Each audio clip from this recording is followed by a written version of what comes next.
కడప, కర్నూలు, చిత్తూరు, అనంతపూర్, ఈ సీమలో ప్రతి గడప నా గడపే, ప్రతి కుటుంబం నా కుటుంబమే. వాళ్ళకి అన్యాయం చేస్తే చూస్తూ ఉపేక్షించే ప్రశ్నే లేదు. సౌండ్ కంట్రోల్లో పెట్టుకో.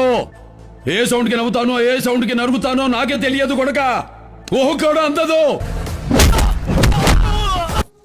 లెక్కలేసుకోవడానికి నేనేమైనా లేఅవుట్నా బే? బ్లౌట్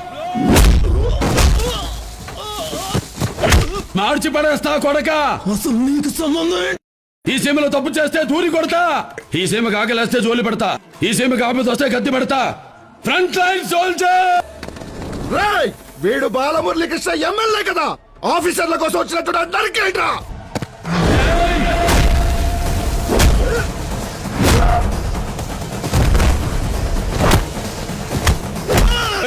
जानता नहीं क्या तो मुंबई माफिया के बारे में? अबे चुप! मुंबई और महाराष्ट्र के बारे में तेरे बाप से भी ज्यादा जानता हूं मैं। मुंबई का मतलब उड़ता हुआ भगवा है, तेरे जैसे भागने वालों का अड्डा नहीं। महाराष्ट्र का मतलब छत्रपति शिवाजी महाराज का आस्थान है, तेरे जैसे चोरों का रास्ता नहीं। मुंबई का मतलब माँ है, भारत का धड़कन है, भला है, माला है, इस देश का उजाला है। కుటుంబానికి అండగా ఉండాల్సిన ఈ వయసులో కన్న రక్తం కళ్ళ ముందే డ్రగ్స్ కి బలైపోతుంటే ఆ కన్న తల్లిదండ్రుల గుండె ఎంత అల్లాడిపోతుందో తెలుసా? చదువుకునే విద్యార్థుల జేబులో పెన్ ఉండాలి, చేతిలో పుస్తకం ఉండాలి, వాళ్ళ తలలో విజ్ఞానం ఉండాలి. మరి గంజాయి ఎందుకుందరా? చివరికి స్కూల్స్ దగ్గర చిన్నపిల్లలు తినే చాక్లెట్స్, ఐస్ క్రీమ్స్ తో కూడా ఈ గాంజాయి నింపారు. అవి తింటే వాళ్ళ బుర్రలో ఉండేది విజ్ఞానమా, విధ్వంసమా?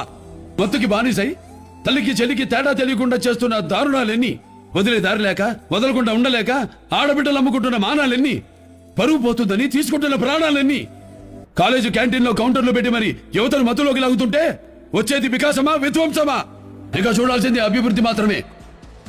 దానికి అడ్డొస్తే ఎవరినైనా సరే ముక్కలుగా నరికి టిక్కీలో వేసుకుపోతా.